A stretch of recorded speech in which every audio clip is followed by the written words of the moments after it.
Lorsque les désirs impurs commencent à envahir tes pensées, ne sois pas triste, ce n'est pas là réside le problème.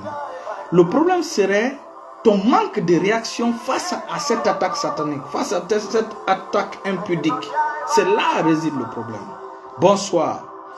Lendu oskele barabo shunga ayakate lira sondo lofata lega baria songro skete barabo shanda skatata. Saint-Esprit, prends le dessus. Prends le dessus dans tous les aspects de ma vie au nom de Jésus. Dans ma vie de prière, prends le dessus, Saint-Esprit de Dieu.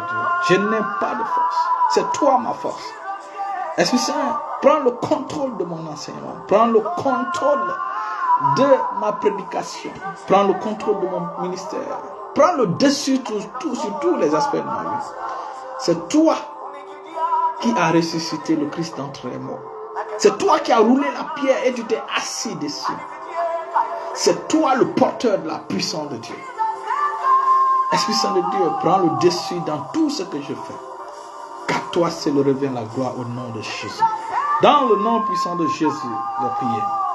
Aujourd'hui, c'est la nuit de consécration. Vous savez, les jeudis, c'est le club des amoureux de la sanctification. Donc aujourd'hui, j'ai décidé de vous présenter un peu l'introduction de la consécration, de la vie de consécration. Vous savez, la consécration est comme une ville à part. La consécration est comme une ville qui a son langage, son mode de vie, sa façon de raisonner à part. Donc la consécration est comme si, je vous donne juste une illustration, c'est comme quand vous allez en France ou vous allez aux États-Unis. La langue parlée aux États-Unis est différente de la langue parlée, par exemple, en Guinée, ou du Sénégal, ou de la France. Donc, la consécration est comme ça. Lorsque vous partez, vous rentrez dans la consécration. La consécration a son atmosphère différente. La consécration a son environnement différent, sa façon de penser différente. Et donc, la première des choses que vous devez savoir dans la vie de consécration, c'est le sacrifice de l'Holocauste. C'est-à-dire que tu dois offrir ton corps comme un sacrifice vivant. Un sacrifice qui doit être brûlé. C'est ça la consécration. Donc, avant de commencer toute chose, repens-toi sincèrement. Beaucoup de personnes rentrent dans le jeûne, rentrent dans des prières, dans les longues prières sans se repentir sincèrement. Parce que la consécration commence par là. La vie de consécration, c'est cette vie que tu donnes à Dieu gratuitement. Tu décides de lui donner ta volonté. Tu décides de lui donner tes désirs. Tu le laisses, lui, ses désirs prendre le dessus. C'est ça la vie de consécration. Bienvenue mon fils prophète honoré. Il y a des directs, il y a les 3 directs qui sont passés. Il faut prendre le temps de les regarder parce que puisque tu es prophète, il y a des choses révélées là-dedans. Il y a des choses révélées là-dedans. Donc, il faut prendre le temps de voir. Les titres, c'est même dans ma page, ma chaîne YouTube, les titres, c'est « Tu n'es pas en alliance avec la mort, mais avec la vie. » Alléluia. Donc, tu prendras le temps de regarder. Donc, la première chose dans la vie de consécration, c'est de décider volontairement de donner ton corps au Seigneur comme un sacrifice vivant. Un sacrifice qui doit être brûlé. Tout ce que tu désires, tout ce que ta chair veut, tu le mets là-bas pour qu'elle soit brûlée. C'est ça la consécration. Je vais vous donner des exemples techniques. Vous savez, dans la ville qu'on appelle la consécration, tu dois veiller sur tes yeux. Tu dois veiller sur tes oreilles. Tu dois veiller sur les désirs qui marchent dans ton cœur. C'est très important. Par exemple, je vous donne un exemple typique. Il y a l'une de nos filles, sœurs, qui jouait beaucoup avec les garçons. Et par surcroît, dans mon quartier. Et quand on l'a vu, on est venu me dire, on a discipliné la sœur. Elle a jeûné 7 jours. 7 jours de jeûne. Vous savez, lorsque tu vois ta chair, ou tu te vois la main veut taper les fesses d'une femme, ou bien toi, une femme, tu veux donner des bijoux à un homme, ou tu veux toucher les poitrines d'un homme, ma sœur, rentre dans un jeûne de 7 jours. Voilà comment on fait passer ces désirs-là en check-up, au scanner de la purification. Lorsque tes yeux, tu commences à remarquer que tu contemples les seins des femmes, tu contemples le corps d'une femme dans les bus ou pendant que tu marches, une fille passe, tu tournes les yeux pour regarder. Lorsque tu vois cela monter en toi, mon frère, il faut jeûner 21 jours. Ça, je vous donne des cures pratiques. Vous savez, c'est vrai que les ministères de délivrance ont souvent des problèmes. Leur message regorge beaucoup de problèmes, c'est vrai. Les choses qu'ils ont concoctées pour faire les délivrances, c'est trop, il y a trop de problèmes là-dedans. Mais ce qu'il faut retenir, ils aiment la prière. Tant que Satan ne lâche pas, eux aussi ne lâchent pas. Voilà ce que j'aime, c'est eux. C'est des gens qui aiment vraiment la prière. C'est des gens qui, généralement, qui mènent une vie pure. Qui ne laissent pas Satan envahir leur cœur. Dès qu'ils voient dans leur vie que la chair commence à ressusciter, la chair commence à aller vers les choses impures, ils rentrent en jeu.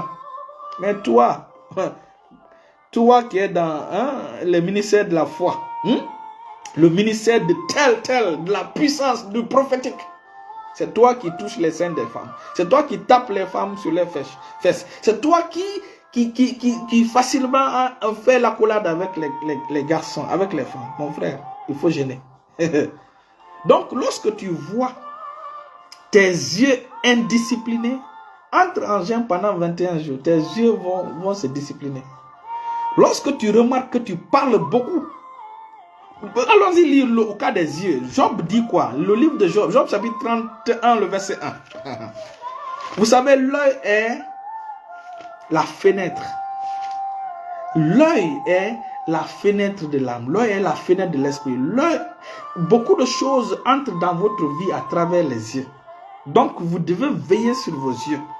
La Bible dit, allons-y lire Job chapitre 31, le verset 1. Vous allez voir que cette affaire-là est sérieuse. Parce qu'aujourd'hui, les chrétiens ou les chrétiennes ne prêtent pas attention sur leur vie de sanctification, sur leur vie de sainteté. Ça dit que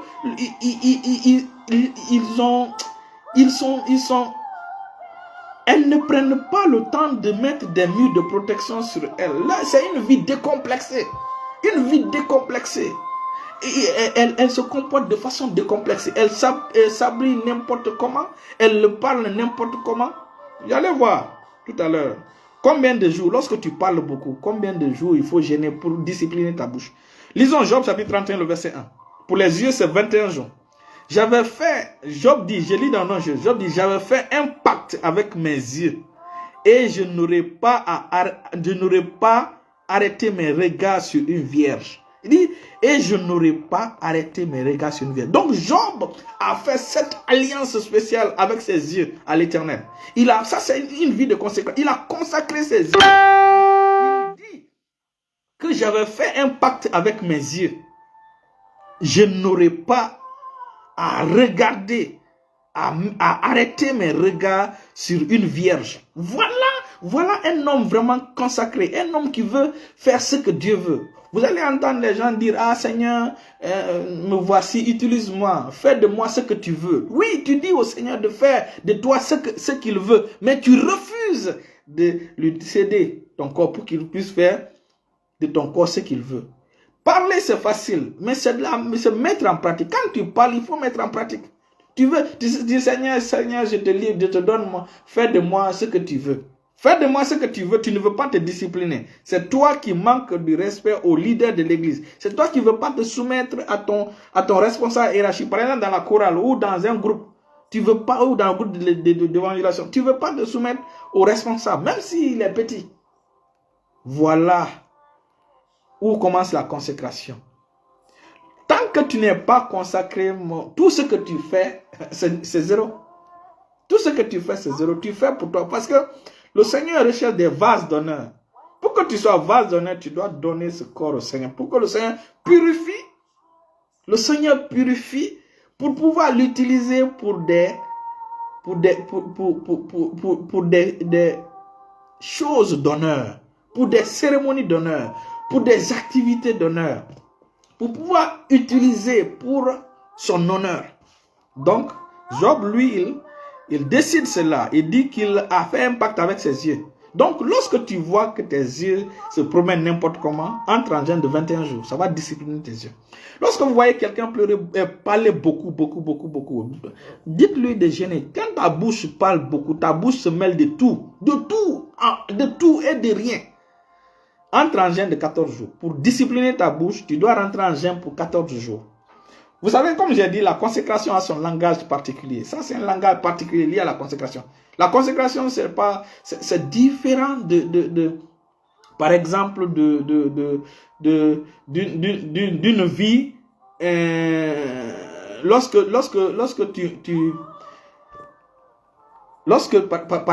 Disons par exemple, tu es évangéliste, hein, ou tu es un louangeur, ou bien un chantre. Parce que les chantres aujourd'hui, ils te comportent n'importe comment, ils viennent prendre le micro. Quand tu es chantre, la première des choses, c'est de consacrer, c'est de mener une vie de consécration. C'est de donner ton corps au Seigneur comme un sacrifice vivant. C'est là la base. Vous savez, quand les enfants de Dieu comprennent le sacrifice, comprennent ce qu'on appelle le service, ils vont donner leur corps au Seigneur. Parce que c'est le temple du Saint-Esprit. Lorsqu'on parle le message de la grâce, les gens pensent que la grâce c'est comme ça. Il faut retenir que la grâce va toujours avec la vérité. Lorsque vous poussez la grâce loin, vous laissez la vérité derrière, tout ce que vous allez ramasser là-bas, Dieu ne sera pas là-dedans. Quand la grâce fait un pas, la vérité doit faire un pas. Quand la grâce fait 2 pas, la vérité doit faire 2 pas. Donc, pour la bouche, c'est 14 jours. Pour la convoitise, par exemple, tu vois des désirs monter dans ton cœur. Des désirs sexuels. Ça, c'est 7 jours. Voici des choses sérieuses à faire. Tu dois être régulier. Tu dois souvent analyser ta vie, vérifier ta vie si tu es en règle avec Dieu. Quand tu perds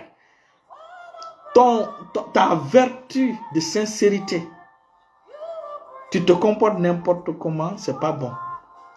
Et lorsque tu t'habitues là-dedans, tu te sens à l'aise là-dedans, tu finis par devenir une fausse personne. On appelle ça, comment on appelle ça? On appelle ça en anglais fakeness. Tu deviens faux. Et quand tu deviens faux, tu perds tout aux yeux de Dieu. Lorsque tu vois que ta vertu de pureté, ta vertu de sincérité privée entre toi et Dieu commence à manquer, va vers Dieu, tu dis Seigneur, j'ai perdu ça. Je ne peux pas, aide-moi, c'est toi qui es ma force. Parce que la Bible déclare que le Saint-Esprit, l'Esprit Saint nous aide dans notre infirmité. Donc, notre infirmité, lorsqu'il y a une faiblesse quelque part, c'est l'Esprit qui vient, qui envoie la vie. L'Esprit vient vivifier. L'Esprit vient activer. Donc, ne manquez pas votre sincérité. Alléluia. Donc, nous allons nous limiter là. Ça, c'est juste l'introduction à la sanctification. Comme j'ai dit, le langage de la sanctification est un langage militaire.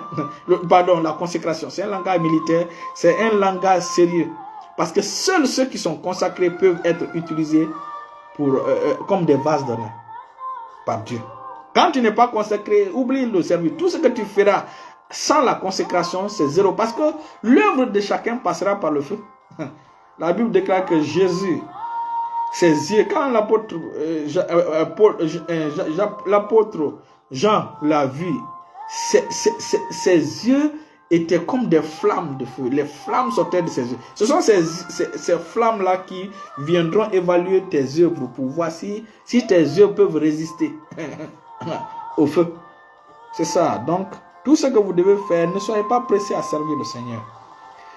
Cultivez le fruit de l'esprit. Bâtissez votre vie spirituelle d'abord. Jésus a pris 30 ans pour bâtir sa vie spirituelle. Son ministère n'a duré que 3 ans et quelques. 3 ans et demi. Mais sa vie de consécration, sa vie de pureté, sa vie de sainteté a pris 30 ans. Ainsi que pour Jean. Beaucoup veulent l'onction. Ils veulent l'onction. Quand l'onction n'est pas sur un fondement sûr qui est la consécration, la sanctification, la pureté, tout ce que tu vas mettre va s'écrouler. Tôt ou tard. Restez bénis, restez bénis. Donc, nous avons vu que Job a consacré, a dédié, a confié ses yeux au Seigneur. Toi aussi, consacre ta bouche au Seigneur. Confie tes yeux au Seigneur. Confie tous tes membres au Seigneur. Mon corps est pour le Seigneur et le Seigneur pour mon corps. Au nom de Jésus. Ma bouche pour le Seigneur et le Seigneur pour ma bouche. Mes yeux pour le Seigneur et le Seigneur pour mes yeux. Voilà comment vous devez vivre la vie chrétienne. Chaque pas que vous faites, revenez à Dieu pour voir, analyser, est-ce que vraiment je suis en accord avec le Seigneur? Quand vous faites régulièrement cela, personnellement, vous allez vraiment vivre une vie qui plaise à l'Éternel. Restez bénis, mon Jésus.